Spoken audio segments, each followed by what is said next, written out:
오늘 설교 제목은 우리가 신앙생활 하면서 많이 겪게 되는 이야기입니다. 제목이 뭐예요? 외식하는 신앙의 위험. 여기서 좀 자유로운 분이 계시나요? 외식하는 신앙에서 자유로운 분 계세요? 남 의식 안 하고 신앙생활 하시는 분 계시나요?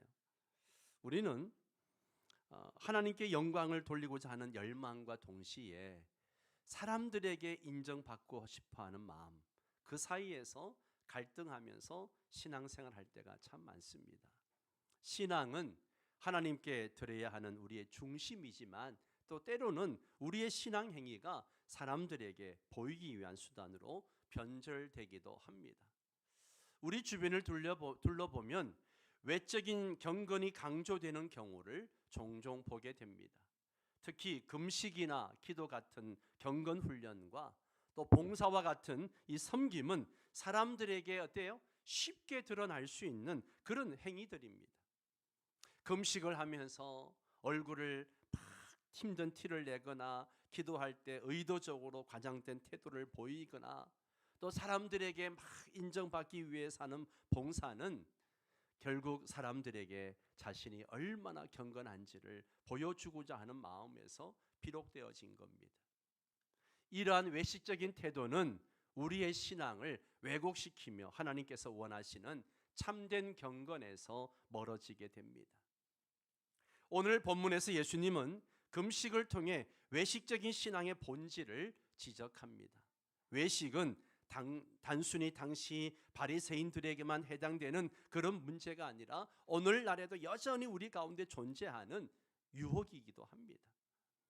예수님께서 가르쳐 주신 참된 경건의 모습이 무엇인지, 그리고 우리가 어떻게 외식적인 신앙에서 벗어나서 하나님께 인정받는 삶으로 나아갈 수 있는지 함께 살펴보기를 원합니다.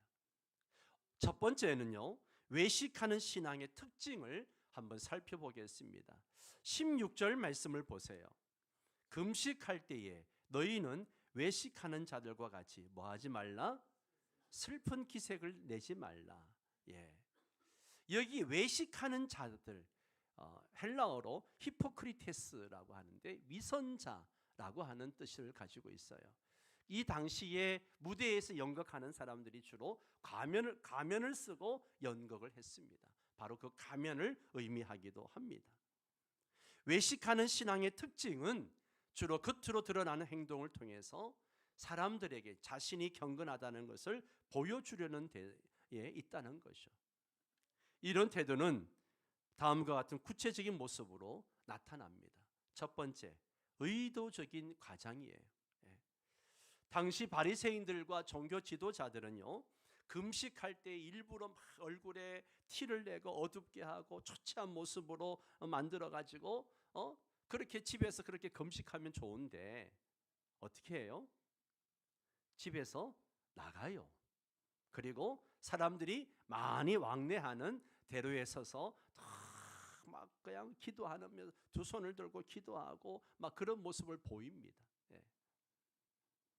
예수님은 이러한 행동이 진정한 금식의 목적과는 거리가 멀다라고 지적을 하십니다. 누가복음 18장에 보면 예수님은 바리새인의 기도와 세리 기도를 대조하시면서 바리새인이 자신의 의를 막 드러내면서 기도했기 때문에 그 바리새인의 기도를 책망하시는 모습을 봅니다. 외식하는 신앙의 특징은 의도적인 과장을 하는 거예요. 두 번째는 사람의 인정에 집착을 합니다.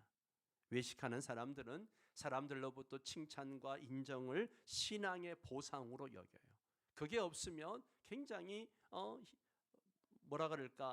열심을 안 하게 되고 무기력하게 되는 모습을 봅니다. 예수님이 말씀하시죠. 그들은 자기 상을 뭐라고요? 이미 받았느니라. 그들은 이미 자기 상을 받았다. 뭐예요 이게?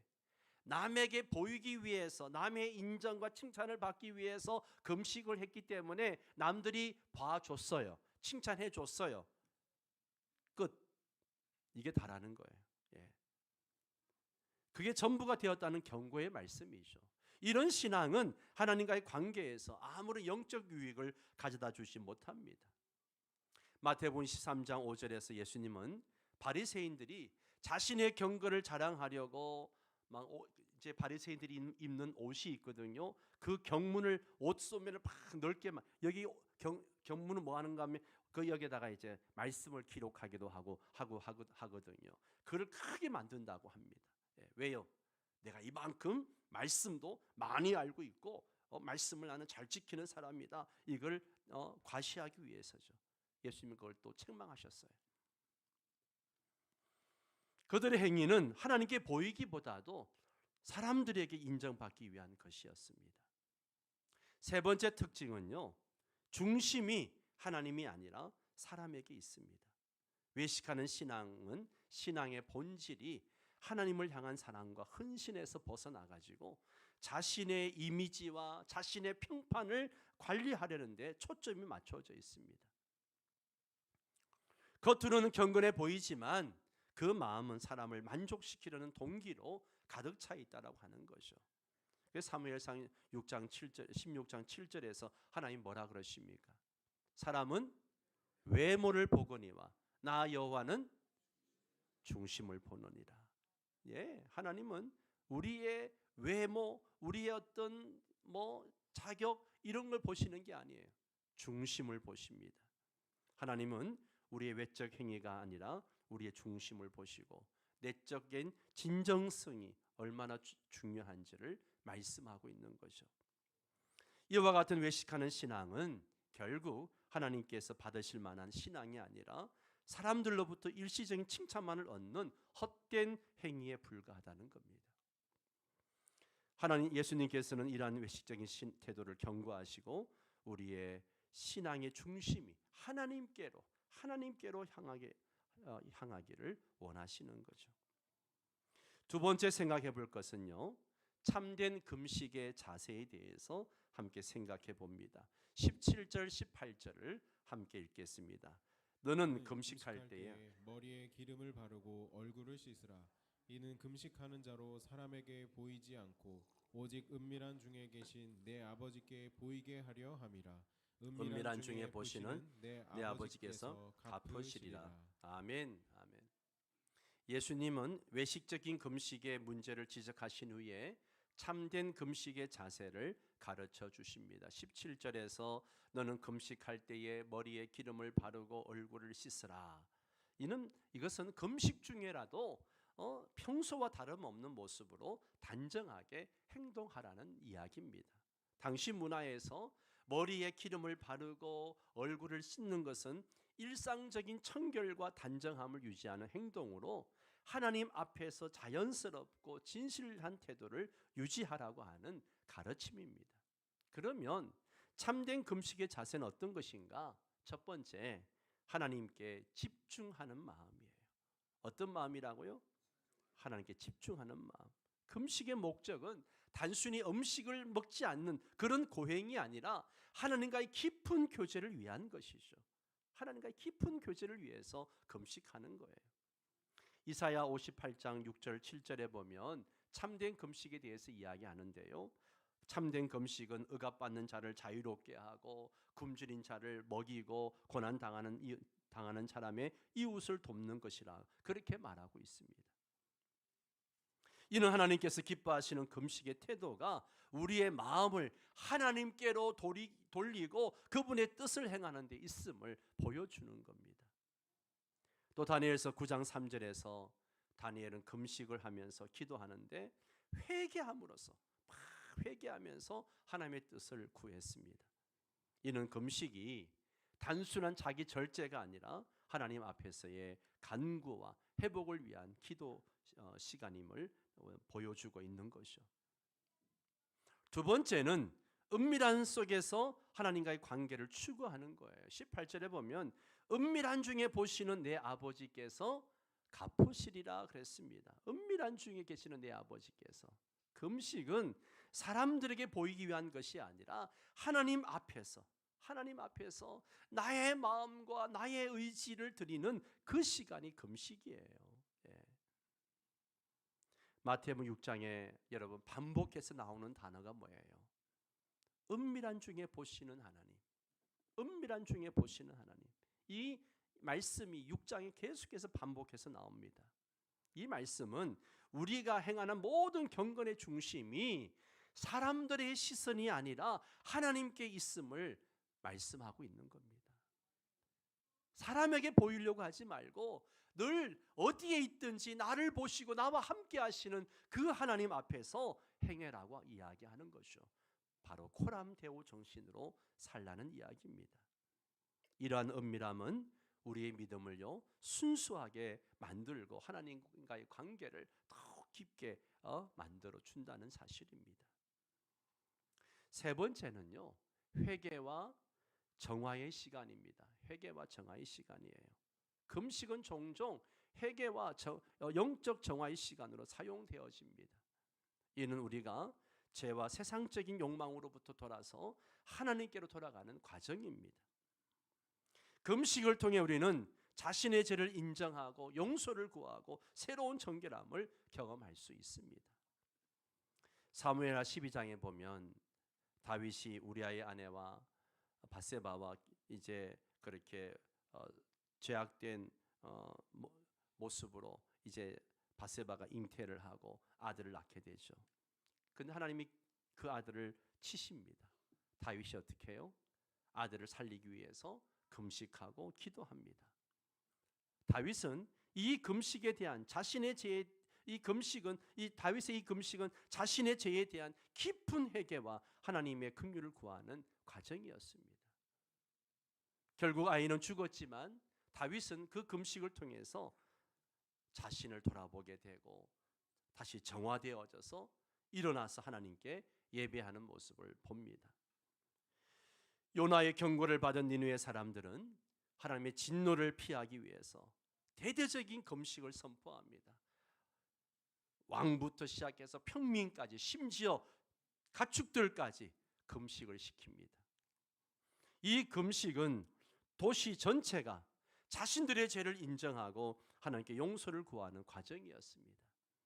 하나님은 그들의 진심 어린 회개를 받아들이시고 멸망하려고 했던 그 계획을 거두시고 니느웨를 용서하시는 것을 봅니다. 우리가 하나님 앞에 지은 죄가 있을 때 그 죄가 나를 너무 괴롭게 하고 힘들게 할 때 그 죄를 가지고 하나님 앞에 나가서 금식하며 기도하시면 하나님이 정화해 주시는 놀라운 은혜가 있는 줄 믿습니다. 마지막 네 번째로 하나님께 영광을 돌리는 자세입니다. 예, 하나님께 영광을 돌리는 자세예요.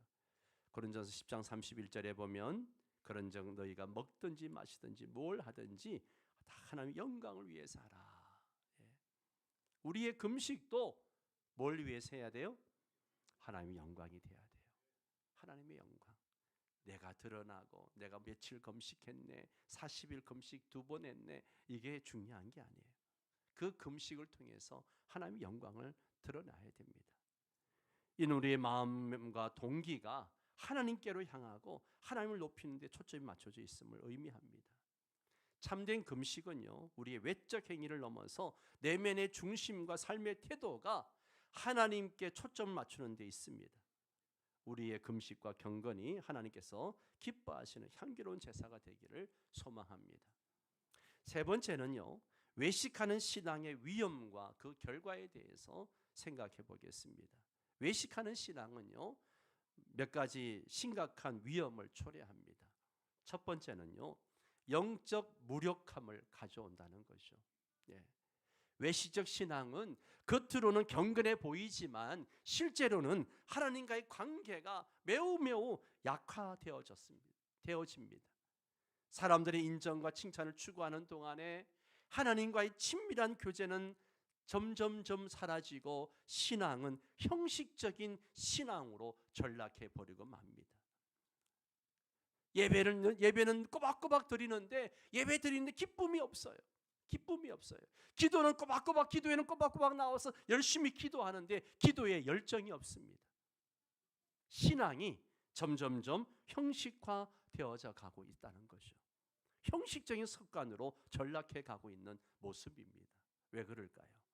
바로 이런 외식적 신앙에 길들여져 있기 때문에 신앙생활을 10년, 20년 오래 한 사람일수록 이런 위험에 빠질 확률이 높습니다.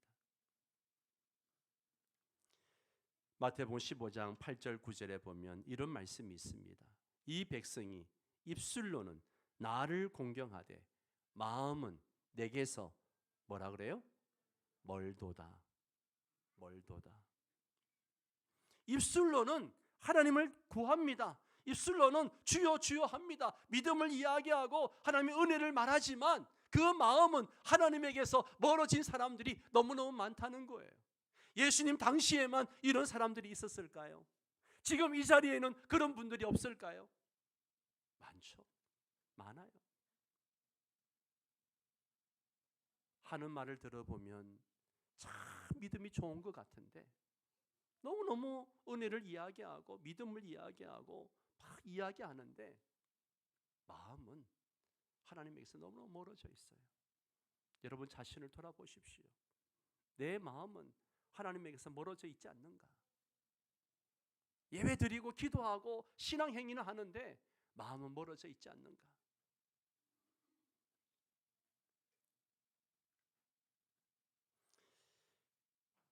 이러한 모습은 형식적이고 진정성이 없는 신앙의 무익함을 지적하고 있는 겁니다. 이는 단순히 영적 활력을 잃게 하는 것이 아니라 우리 믿음 자체를 아주 공허하게 만들 위험이 있다는 것을 기억하시기 바랍니다. 그래서 외식적 신앙이 위험한 거예요. 두 번째는 외식적 신앙은요, 하나님의 심판을 초래합니다. 마태복음 23장에도 보면 외식하는 바리새인들과 서기관들을 책망하시는 예수님의 모습이 나오는데 예수님이 반복해서 하시는 책망의 말씀이 있어요. 그게 뭘까요? 화 있을진저, 화 있을진저, 화 있을진저 몇 번이나 강하게 책망하십니다. 외식은 하나님 앞에서 진정성을 잃은 행위로 하나님의 심판을 피할 수가 없습니다. 요한계시록 3장에 라우디아 교회가 나옵니다. 책망받는 이유가 뭐예요? 차지도 뜨겁지도 않은 그저 형식적인 신앙에 빠져있는 교회였기 때문에 그렇습니다. 이런 신앙이 하나님을 얼마나 크게 실망을 시켜드리는지 보여주는 장면입니다.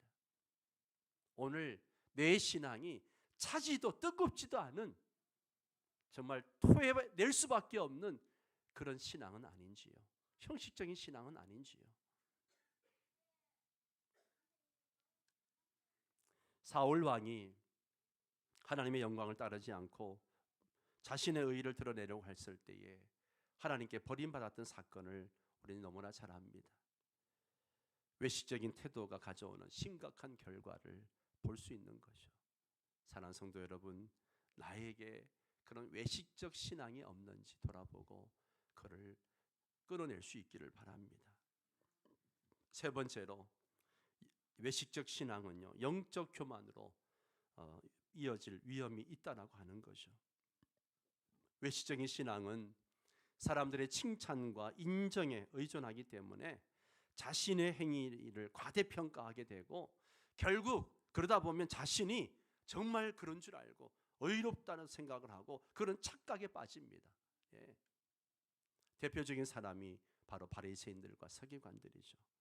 누가복음 18장에 바리새인이 자신은 의롭게 여기고 세리를 멸시하는 모습이 바로 그 예입니다. 저는 말씀을 준비하면서 이런 영적 교만에 빠질 가장 위험한 사람이 누구일까 생각해 봤습니다. 제일 위험한 사람이 있어요. 누구일까요? 누구일까요? 한번 알아맞혀 보세요. 누구일까요? 정답. 예, 목사님 그랬어요. 예, 정답이에요. 예, 정말입니다. 말씀 준비하면서 이런 위험에 가장 영적 교만에 빠질 수 있는 가장 위험한 사람이 누구일까? 목사입니다.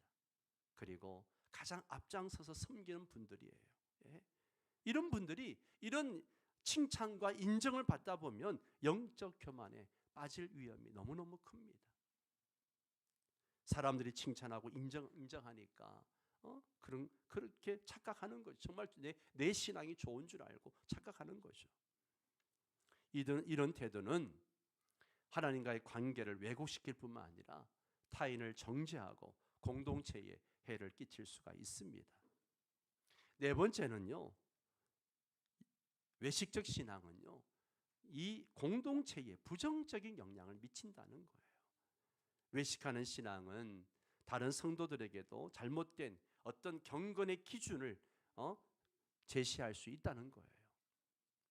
예수님 마태복음 23장 13절에서 이런 말씀을 하신 적이 있어요. 바리새인들이 자기 자신도 천국 문을 닫아버리고 들어가지 않으면서도 다른 사람들까지도 못 들어가게 막는다라고 책망하셨어요.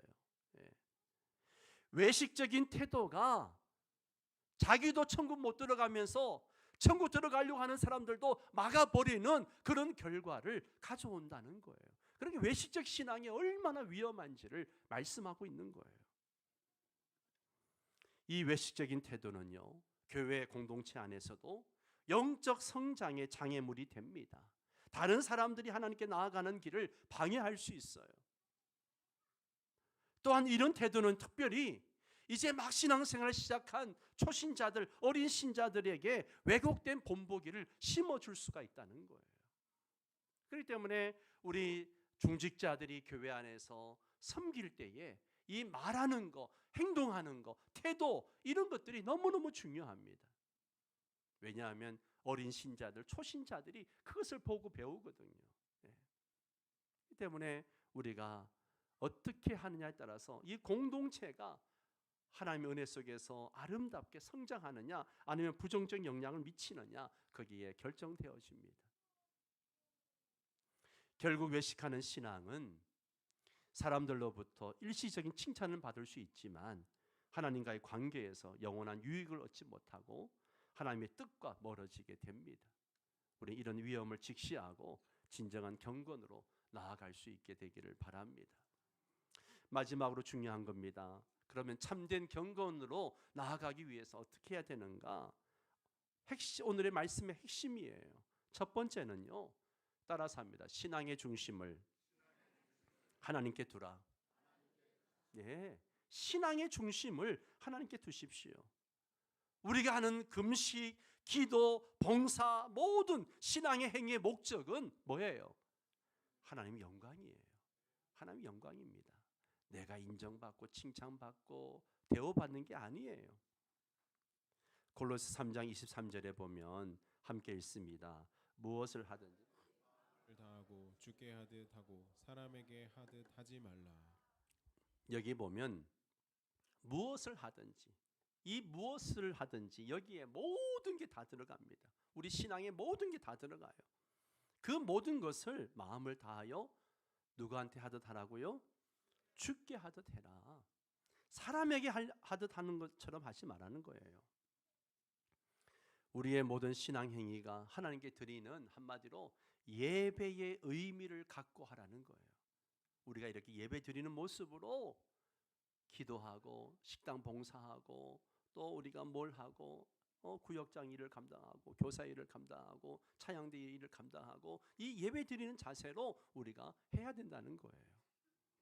하나님은 영이시기 때문에 예배하는 자가 영과 진리로 예배하라고 했습니다. 우리의 신앙의 중심이 진리 안에서 하나님을 향해야 함을 강조하고 계시는 것이죠. 두 번째, 진정한 예배와 경건 훈련을 실천하십시오. 예수님은 은밀한 중에 보신 하나님께서 우리의 경건을 보시고 상급을 주신다라고 약속하셨습니다. 따라서 사람들에게 보이려는 마음을 다 내려놓고 사람들이 뭐라고 얘기하든 상관하지 말고 내려놓고 하나님과 깊은 교제를 추구하는 개인적인 경건의 시간을 가지시기 바랍니다. 다윗은 시편 51편 17절에서 하나님은 상한 심령을 기뻐하신다 그렇게 고백했습니다. 우리의 마음 중심이 중요하다는 것을 강조하고 있는 것이죠. 이와 함께 성경 묵상과 기도를 통해서 우리 영혼이 하나님의 말씀으로 새롭게 되어져야 합니다. 세 번째는 삶에서 나타나는 열매로 경건을 증명하십시오. 열매가 있어야 돼요. 참된 경건은 단순히 말이나 의식으로 끝나는 게 아니에요. 그런 걸 말과 의식으로 끝난다면 그것이 바로 외식적인 신앙이죠. 우리 삶에서 열매로 나타나야 됩니다. 야고보서 2장 17절에 행함이 없는 믿음은 그 자체가 죽은 것이라 그랬습니다. 나에게 믿음이 있다면 그 믿음의 열매가 있어야 되죠. 우리가 행하는 모든 봉사와 섬김은 하나님께 대한 사랑과 믿음에서 나오는 열매가 되어야 합니다. 마태복음 7장에서 예수님은 그렇게 말씀하셨어요. 그들의 열매로 그들을 알지니 좋은 나무가 나쁜 열매를 맺을 수 없고 나쁜 나무가 좋은 열매를 맺을 수 없다라고 했습니다. 여러분 모두가 좋은 나무가 되어서 좋은 열매 맺으시기 바랍니다. 마지막 네 번째로 성령의 도우심을 구하십시오. 여러분 우리가 외식적 신앙을 벗어나서 참된 경구로 나아가는 거 내 힘만으로 되지 않습니다. 어렵습니다. 요한복음 15장 5절에 주님이 이렇게 말씀하셨어요. 나는 포도나무요 너희는 가지라. 나를 떠나서 너희가 아무것도 할 수 없다라고 말씀하셨습니다. 성령님의 도우심을 통해서 하나님께 더욱더 가까이 나아가면서 진정한 경건을 실천할 수 있기를 바랍니다. 참된 경건은 사람들에게 보이기 위한 외적인 행위가 아니라 하나님과의 관계에서 비롯된 내적인 평화와 삶의 열매로 나타나는 것입니다. 우리의 모든 신앙 행위를 통해 하나님께 영광 돌리고 진정한 경건의 삶으로 나아가기를 소망합니다. 결론입니다. 중심을 하나님께로 돌리십시오. 중심을 하나님께 돌리십시오. 사랑하는 성도 여러분, 오늘 본문을 통해서 우리는 외식하는 신앙의 위험과 참된 경건의 자세에 대해서 깊이 생각해 보았습니다. 외식적인 신앙은 사람들에게 보이기 위한 거칠에 불과하고 그 끝은 허무함과 하나님의 심판일 뿐이라는 겁니다. 반면 참된 경건은 은밀한 중에 보신 하나님께서 갚아주시는 은혜가 있습니다. 우리의 신앙이 사람의 인정과 칭찬에 의존할 때에 우리는 하나님과의 관계를 소홀히 할 수밖에 없습니다. 그러나 하나님 우리의 중심을 보시고 우리가 은밀히 드리는 모든 기도와 섬김에 대해서는 반드시 기억하시고 은혜를 주십니다. 사랑하는 성도 여러분, 참된 경건은 단순히 겉으로 드러나는 신앙 행위가 아니라 삶에서 열매로 드러나는 것입니다. 하나님을 사랑하고 이웃을 사랑하는 실천적인 삶으로 나타나야 됩니다. 참된 경건은 하나님과의 친밀한 교제를 통해서 우리의 삶의 방향을 새롭게 하는 것입니다. 오늘 말씀을 통해서 우리 삶 속에 다음 네 가지 결단을 내리기를 바랍니다. 함께 결단을 읽도록 하겠습니다. 첫 번째 시작.